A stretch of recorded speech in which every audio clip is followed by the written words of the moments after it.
everyone, and welcome. We've all seen those shocking headlines about the troubled teen industry, right? But the real story? Well, it's often buried pretty deep. It's not just one single thing, it's this whole web of different movements and businesses, each with its own story. So today, we're going to trace the family tree of one of the most influential and honestly foundational branches of this whole thing. I mean, you've probably seen the stories, right? You hear these harrowing accounts from kids who've been in these residential programs. You see celebrities talking about their experiences. And it's so easy to look at each one and think, wow, that's a one-off, a bad apple. But what if they're not? What if a whole bunch of them actually share a common ancestor?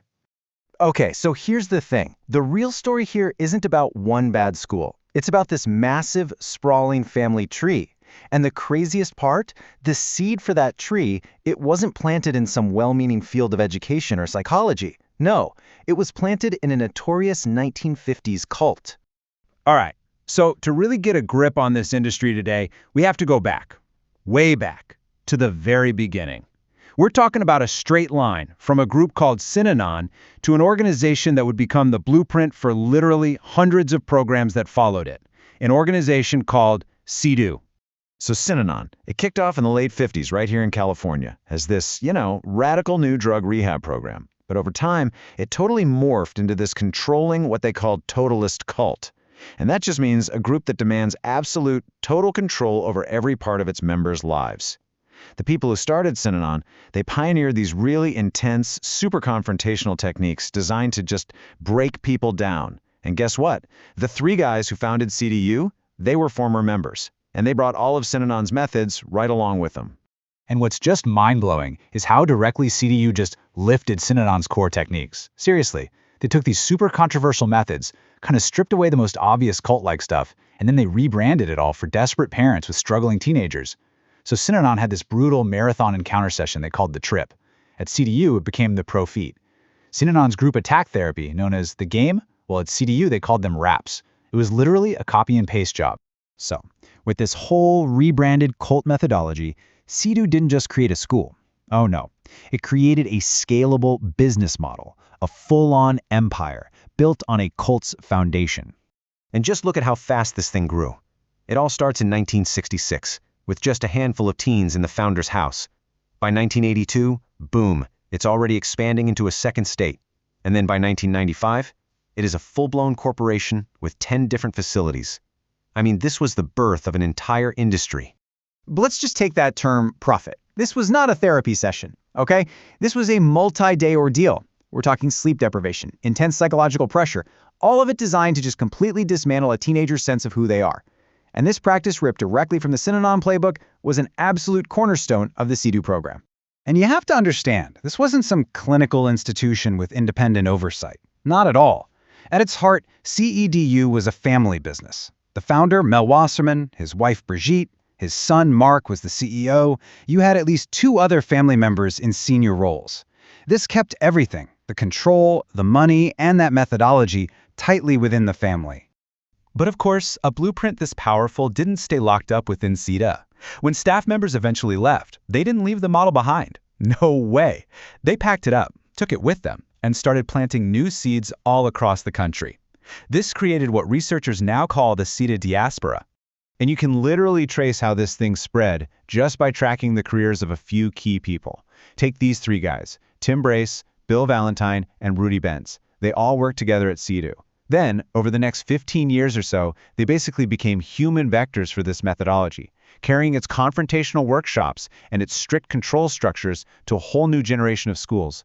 And believe me, this diaspora was huge. I mean, from Oregon all the way to Massachusetts, from Virginia back to California, new schools just started popping up everywhere. All of them founded or run by former CDU staffers. Each and every one became another branch on this really fast-growing and deeply, deeply troubled family tree. And listen, we're not just talking about influence here. This was way more than that. At schools like Carlbrook, which was co-founded by 2 of those key CDU guys we just mentioned, they were using near verbatim copies of CDU's workshop scripts. It was a direct one-to-one replication. So you might be wondering, how does a model like this survive, especially after the original company, CDU, totally implodes? Well, that's where big business strolls into the picture. The methodology was kept alive for one simple reason. It was profitable. And you better believe corporate interests were lining up to buy in.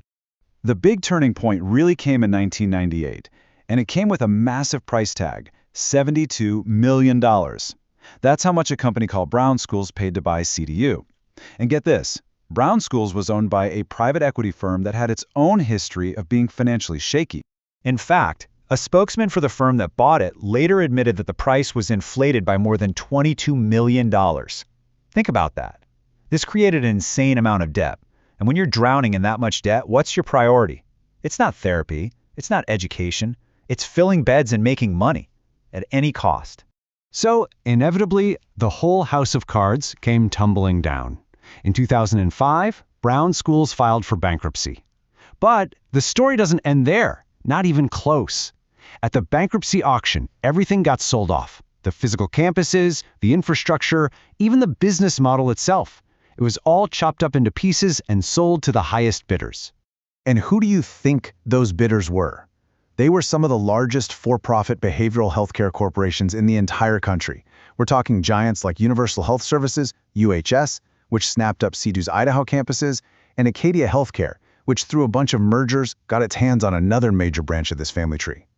So the model survived because it was literally absorbed into the corporate healthcare machine.